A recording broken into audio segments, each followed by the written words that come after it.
She stood over him and ended his life as he slept. The man who had given her 3 children, the decorated soldier who had served his country with honor. And then she pulled the trigger.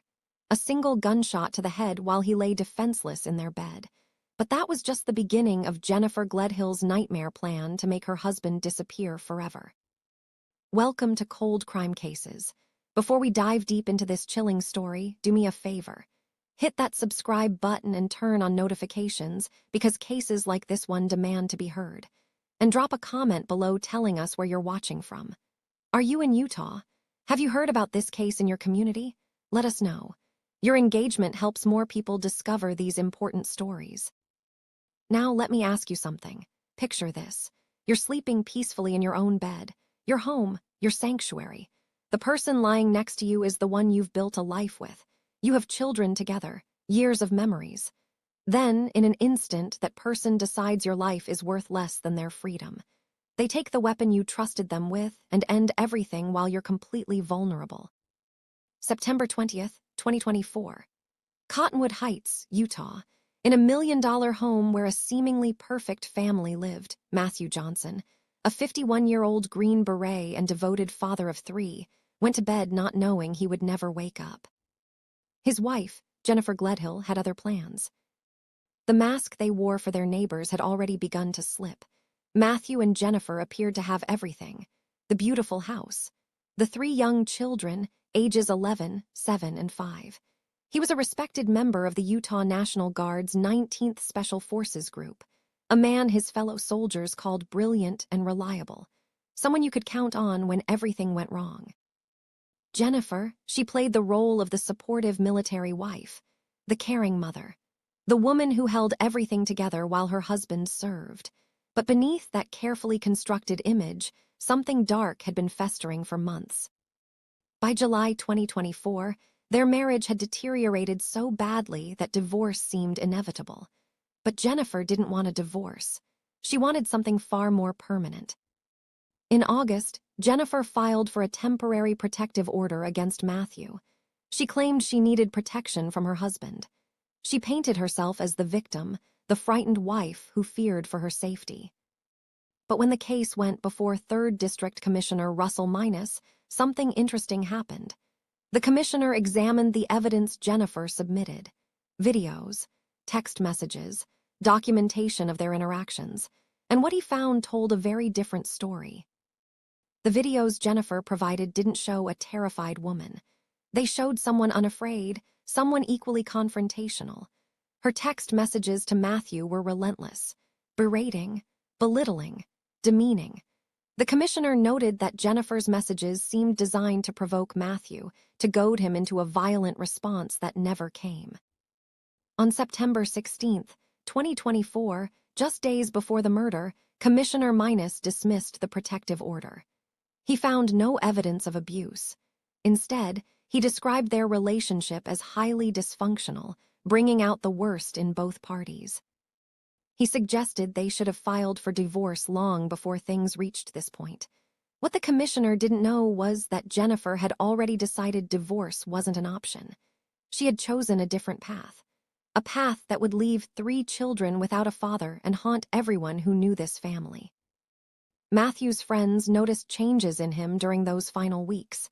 He had started sleeping at the National Guard facility, not because it was comfortable, not because he wanted to be away from his children, but because he feared for his safety in his own home.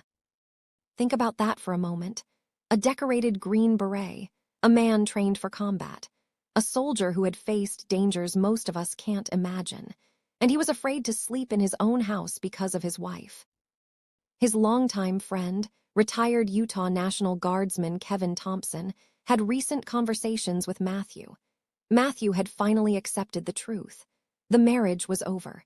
It was time to move on, time to protect himself and his children from whatever Jennifer had become.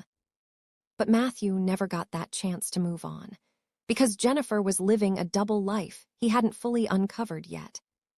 She was having an affair, not just a casual relationship, an intense, consuming connection with another man. This affair became the center of Jennifer's world, the thing she thought about constantly. And when Matthew discovered the truth about her infidelity, Jennifer made a choice that would destroy multiple families forever. Every time someone scrolls past, another person's suffering fades into silence. Don't let that happen. Subscribe and make her story matter. September 19th, 2024. 2 days before the murder, Jennifer showed her lover something that should have sent chills down his spine. She displayed a loaded Glock 19X handgun. At the time, maybe he thought nothing of it. Military families often own firearms, but prosecutors would later reveal this moment for what it truly was, a preview of murder. Jennifer had been planning, calculating, making sure every piece fell into place. She arranged for their 3 children to spend the night at her parents' house, not because she wanted them to have fun with Grandma and Grandpa, but because she didn't want witnesses when she killed their father. September 20th, 2024. The evening started with a confrontation. Matthew had discovered Jennifer's affair, and he was furious. Witnesses later reported hearing heated arguments between them. Years of dysfunction, lies, and betrayal finally exploded. Jennifer would later admit that Matthew yelled at her that night. He knew she had been sleeping with someone else. The anger, the betrayal, the end of their marriage playing out in real time. But then, exhausted from the argument, Matthew went to bed. He fell asleep in the master bedroom, the same room where they had shared years of their lives together, where they had probably talked about their dreams, their children, their future. And as Matthew lay there, completely defenseless, his wife made her final decision. In the early morning hours of September 21st, Jennifer took Matthew's own 9mm handgun and shot her husband in the head while he slept. Let that sink in. Not during their argument when emotions were high and things could have been called self-defense. Not in a moment of passion or fear, but hours later after he had gone to sleep. Premeditated, calculated, cold-blooded murder. But Jennifer didn't stop there. What she did next shows the level of planning and calculation that went into this crime. According to her own later confession, she put Matthew's body into a rooftop storage container. Then she slid it down the stairs of their home. Imagine the determination that took, the physical effort, the complete absence of remorse. She loaded her husband's body into the back of their family minivan, the same vehicle they probably used for school drop-offs and family trips. She smashed Matthew's phone, destroyed the evidence. Then she drove his truck to a nearby neighborhood and abandoned it blocks from their home, trying to create confusion about his whereabouts. But Jennifer's most horrifying task was still ahead. She drove north with Matthew's body, through the darkness, through Utah's landscape, and she buried her husband in a shallow grave at a location that remains unknown to this day. When Jennifer returned home, she didn't collapse in grief or guilt. She began an extensive cleanup operation. She bleached the walls, used carpet cleaning solutions throughout the master bedroom, tried to erase every trace of what she had done. And then, she ordered a new mattress to replace the blood-soaked one where Matthew had been killed. The mattress arrived just 2 days later.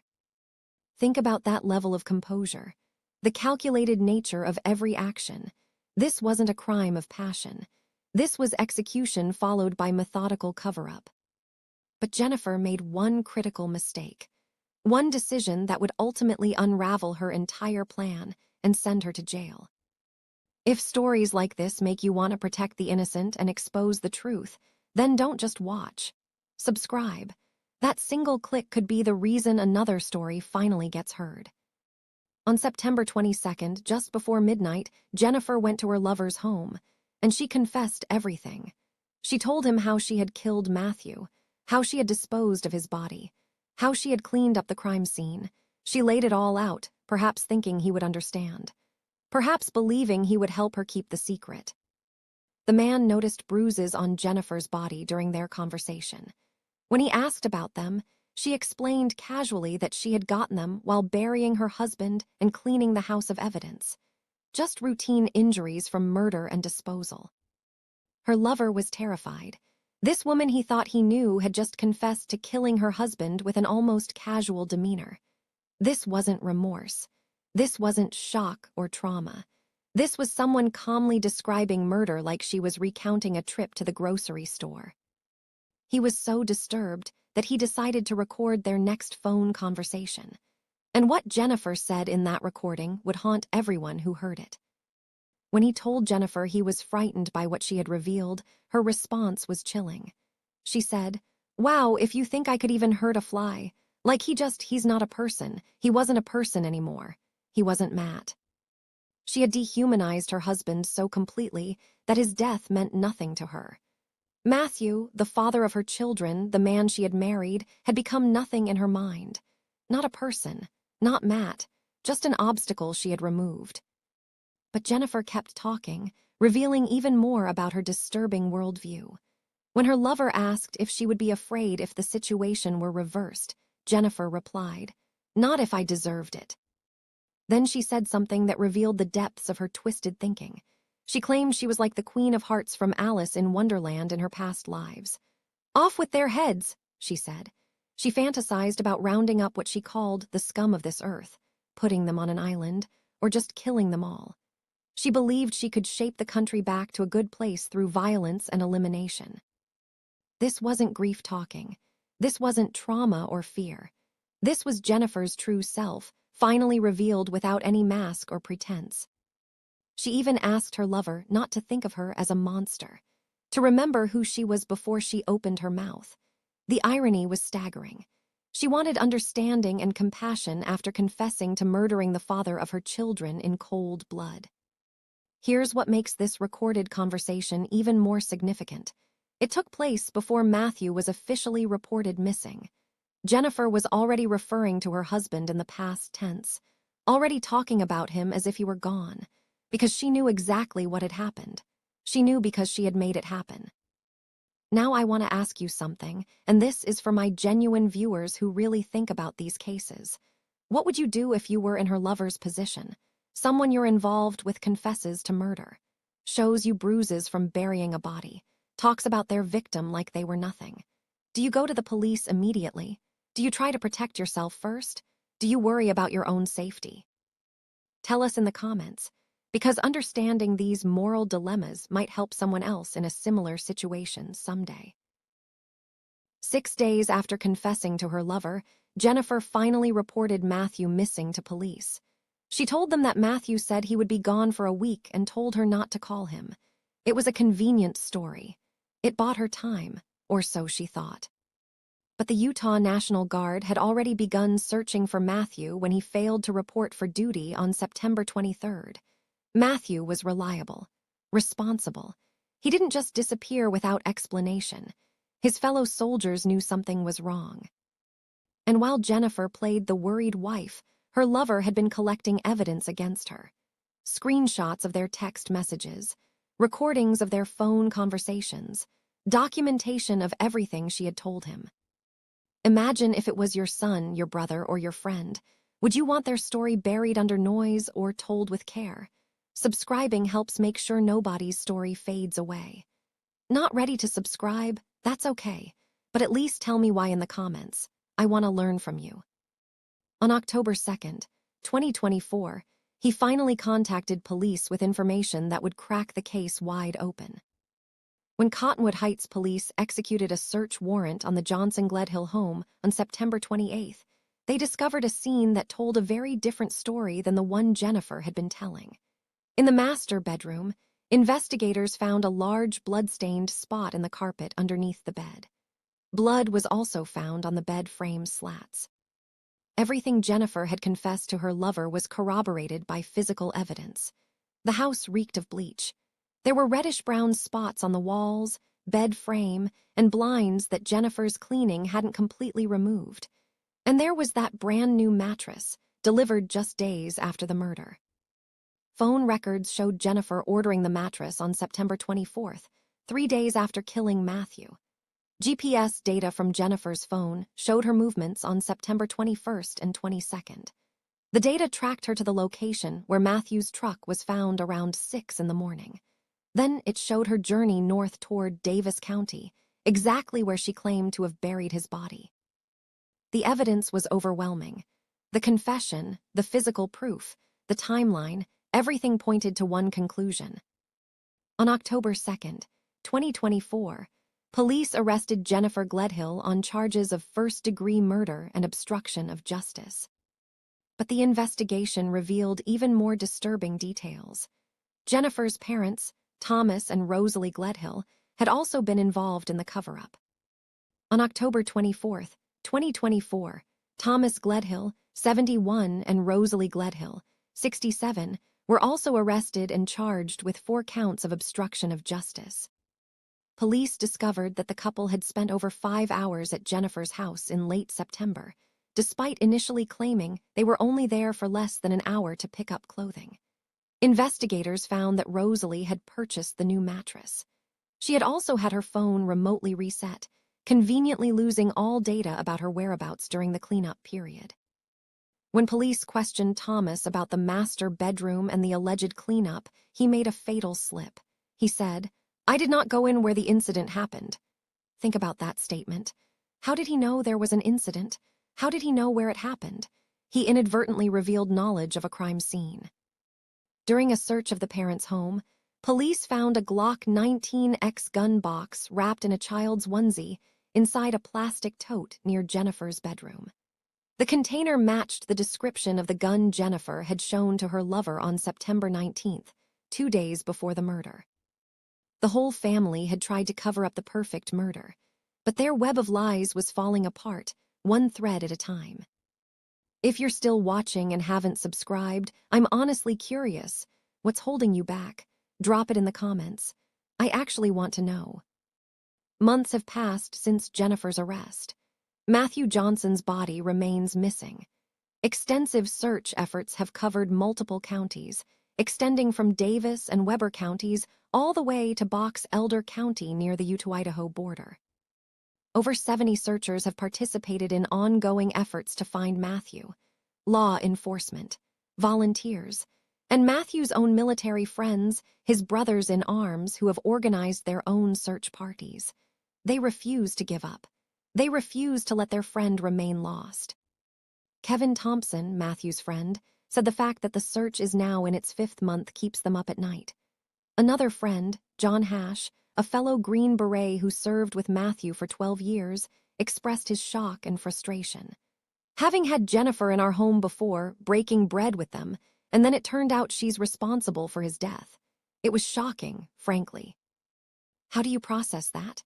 How do you reconcile the woman you knew, the mother you saw caring for her children, with the cold-blooded killer who murdered her husband and tried to make him disappear forever? During recent court hearings, prosecutors revealed that a vehicle storage container had been found floating in water. It contained Matthew's blood inside. Additional physical evidence linking Jennifer to the crime. But still, Matthew's body hasn't been recovered. The search continues to expand across northern Utah as investigators follow every lead, every tip, every possibility, hoping to finally bring Matthew home to his family and give him the burial he deserves. Jennifer Gledhill has pleaded not guilty to all charges against her. She faces 1 count of first-degree murder, 5 counts of obstruction of justice, 1 count of possession of a controlled substance, 1 count of abuse or desecration of a human body, and 1 count of tampering with a witness. During her bail hearing, prosecutors argued that Jennifer posed a significant danger to the community and to the integrity of the investigation. They revealed something Jennifer had told her lover. She would shoot herself before going to jail. That statement demonstrated both her desperation and her potential for further violence. The judge sided with prosecutors and denied Jennifer's request for bail. She remains in custody at the Salt Lake County Jail, awaiting trial. There's also the matter of Matthew's $500,000 life insurance policy, with Jennifer named as the beneficiary. With Jennifer facing murder charges and Matthew's body still missing, the insurance company has asked the court to determine who should receive the money. Because one thing is certain, a murderer cannot profit from their crime. Jennifer's trial is scheduled to begin on December 8, 2025, and is expected to last 8 days. Prosecutors will present their case. The recorded confessions, the physical evidence, the GPS data, the testimony from her lover, the blood evidence, everything that points to Jennifer's guilt. But perhaps the most heartbreaking aspect of this entire case is the 3 children who have lost both parents, one to murder and one to prison. 3 young kids who will grow up knowing their mother killed their father, who will have to process that trauma for the rest of their lives, who will wonder if they could have done something, even though they were just children and this was never their fault. Matthew Johnson's family has released a statement through their victim representative. They said, "We are hopeful that we will find Matt soon, or that Jennifer or someone will come forward with the location of his body, so we can properly lay him to rest." That hope, that desperate hope for closure, it's all they have left. The prosecution's theory is straightforward but devastating. Jennifer Gledhill killed her husband because he discovered her affair, and she wanted to be free to pursue her relationship with her lover without the complications of divorce. Rather than go through custody battles and financial obligations, rather than face the consequences of her infidelity, she chose murder. She chose to end the life of a decorated soldier, a devoted father, a man who had served his country with honor, all because he was inconvenient to her new life plans. This took me hours of painful research, reading autopsies, police files, and the cries of women that were ignored. If you felt safe watching from your screen, the least you can do is hit that red subscribe button. As we await Jennifer Gledhill's trial in December 2025, questions haunt everyone involved in this case. How does a mother of 3 justify destroying so many lives for the sake of an affair? How does someone dehumanize their spouse so completely that murder becomes acceptable? How do you sleep at night after shooting your husband in the head while he slept? Perhaps we'll never fully understand the depths of Jennifer Gledhill's selfishness and cruelty, the complete absence of empathy or conscience that allowed her to commit such a heinous act. What we do know is that her actions have created wounds that will never fully heal. Justice may eventually be served when that trial concludes. Jennifer may spend the rest of her life in prison, but none of that brings Matthew Johnson back to his children. Somewhere in northern Utah, a devoted father and soldier lies in an unmarked grave, waiting for someone to finally tell the truth about where he can be found, waiting to come home one last time. Before we close, I need you to do something for me. If this case moved you, if it made you think about the fragility of trust and the darkness that can hide behind a familiar face, hit that like button. Share this video so more people know Matthew Johnson's name and story. Subscribe to Cold Crime Cases because we're committed to telling these stories that need to be heard. And leave a comment. What do you think Jennifer's sentence should be if she's convicted? Do you think her parents deserve prison time for helping cover up the murder? Do you believe Matthew's body will ever be found? Your thoughts matter. Your engagement helps this channel grow and helps these victims' stories reach more people. Matthew Johnson served his country. He was a father, a friend, a brother in arms. He deserves to be remembered for more than how he died. He deserves justice. And his children deserve to know the truth about what happened to their father. This is Cold Crime Cases, and we'll keep following this story until justice is served. Until next time, stay safe out there.